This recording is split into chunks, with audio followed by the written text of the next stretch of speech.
CBSE school प्रिंसिपलों, उप प्रिंसिपलों, परामर्शदाताओं और समन्वयकों के लिए एनआईओएस का ओरिएंटेशन कार्यक्रम 11 अगस्त 2025 को आयोजित हुआ।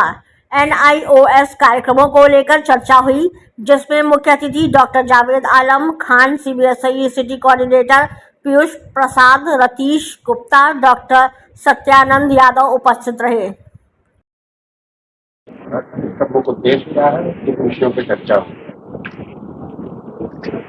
उद्देश्य तो बहुत क्लियर है। ये नेशनल ओपन स्कूल जो एक इनिशिएटिव है, आज का नहीं, बहुत पुराना है, बहुत पुराना इनिशिएटिव है ये। वो मेनली उन बच्चों के लिए है जो किसी भी वजह से रेगुलर स्कूलिंग नहीं कर पाते हैं, चाहे उनका कुछ वीकर सेक्शन हो या पढ़ाई लिखाई की तरफ ना हो या उनको फैसिलिटीज ना हो, तो फिर वो लोग पढ़ाई लिखाई से डिप्राइव हो जाते हैं।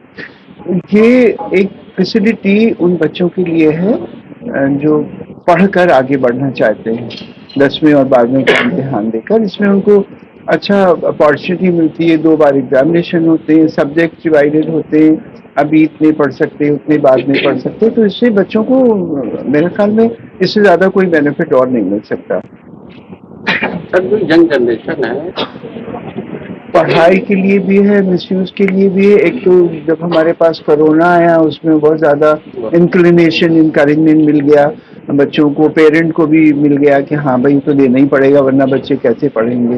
हर चीज़ के देखिए एडवांटेजेस एंड डिसएडवांटेजेस होते हैं। ये अपने ऊपर होता है कि आप उनको एडवांटेजेस की तरफ ध्यान दें या डिसएडवांटेजेस की तरफ ध्यान दें।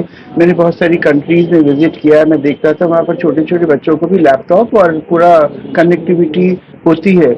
वहाँ के लोगों का ये माइंडसेट है कि हम अच्छी चीज़ दे रहे हैं बच्चों को, पेरेंट भी चाहते हैं अच्छी चीज़ दें। उसमें कुछ बच्चे गुमराह होकर अगर कुछ चीज़ें ना देखनी या समझना चाहिए करते हैं, तो बेशक उनको काउंसलिंग करने की ज़रूरत होती है, उनको समझाने की ज़रूरत होती है। तो इसलिए एडवांटेजेस ज़्यादा हैं अगर हम देखें उसको अपने पॉइंट ऑफ व्यू से। डिसएडवांटेजेस अपनी जगह पर मौजूद हैं। वही रीज़न है कि उतने बच्चे आजकल इतने अस्ट्रे हो रहे हैं, जो नहीं उनको मालूम होना चाहिए वो भी मालूम है द क्लिक ऑफ माउस। आप सिटी कोऑर्डिनेटर के डिप्टी डायरेक्टर हैं एनआईओएस के? रीजनल डायरेक्टर हूँ national institute of open schooling regional centre Prayagraj से। आज के बेसिकली इस फंक्शन का जो हमारा पर्पस था, उद्देश्य है, वो ये है कि प्रिंसिपल्स को, सीबीएसई स्कूल के principles, vice principles, coordinators, teachers को हम थोड़ा सा अवगत कराएं एनआईओएस के बारे में।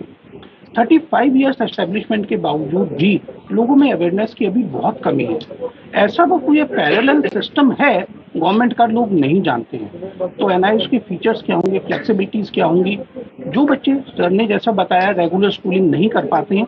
और थोड़ा सा आजकल ट्रेंड बदल गया है, बच्चे कोचिंग में ज़्यादा फोकस करते हैं, मेडिकल नीट की इंजीनियरिंग की तैयारी करते हैं या डिफेंस की तैयारी कर रहे हैं, और वो रेगुलर स्कूलिंग चाहकर भी नहीं कर पाते, क्योंकि स्कूल का कुरिकुलम इस तरह का, अटेंडेंस इस तरह की कि वो स्कूल पर फोकस करें या बाहर अपनी तैयारी पर फोकस करें। तो उस सब के लिए एनआईओएस है, किस तरीके से एडमिशन बच्चा लेगा, कैसे कैसे एग्जाम दे सकता है, क्या क्या उसके फीचर्स होंगे, ये सब कुछ आज की मीटिंग में बताया जाएगा, ताकि फर्दर ये प्रिंसिपल्स अपने बच्चों को अवगत करा सकें। और बिल्कुल सुविधा होती है इसमें।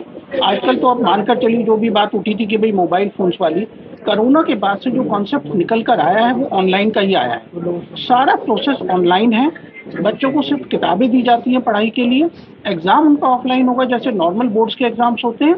बाकी बच्चे चाहें तो लगातार ऑनलाइन अपनी क्लासेस कर सकते हैं। सर, बात कर लें आज की, हमने करीब 150 लोगों का अरेंजमेंट करा हुआ है। अभी तक 100 से ज़्यादा लोग आ चुके हैं। थोड़ा सा बारिश की वजह से कहीं फंसे हुए हैं। उम्मीद है हमारी स्ट्रेंथ 150 से ज़्यादा होगी। तो इतने टीचर्स, इतने प्रिंसिपल्स, इतने कोऑर्डिनेटर्स हैं, उन सबको ये चीज़ समझाई जाएगी, बताई जाएगी, ताकि वो फर्दर जाकर अपने स्कूल्स में बच्चों को ये बात करने कर सकें। सर, संस्था द्वारा कुछ लोगों को सम्मानित भी किया जाएगा, उसके पीछे जरूर हम कुछ को नहीं बल्कि सभी को सम्मानित करेंगे जो अपना समय निकाल के, बहुमूल्य समय निकाल के यहाँ आए हैं। तो उनका सम्मान बहुत जरूरी है, और ये सब हमारे अतिथि हैं, इन सभी का हम सम्मान करेंगे, ताकि एक मोमेंट हो, एक रिमेम्बरेंस उनके दिमाग में रहे। सिर्फ ये नहीं कि साहब आए और हमने मीटिंग अटेंड करी, सुना और चले गए। सर, क्या मैसेज देना चाहेंगे आखिरी में? मैसेज यही है कि जो बच्चे इस तरह के होते हैं, जो रेगुलर पढ़ाई नहीं कर पाते, उन लोगों के लिए एनआईओएस से बढ़िया कोई विकल्प नहीं है। भारत सरकार में 2 ही बोर्ड्स हैं नेशनल लेवल पर, एक सीबीएसई, दूसरा एनआईओएस। तो फॉर्मल स्कूलिंग के लिए सीबीएसई है, बच्चे वहां पढ़ें, और जो रेगुलर स्कूलिंग नहीं कर पाते उनके लिए एनआईओएस है।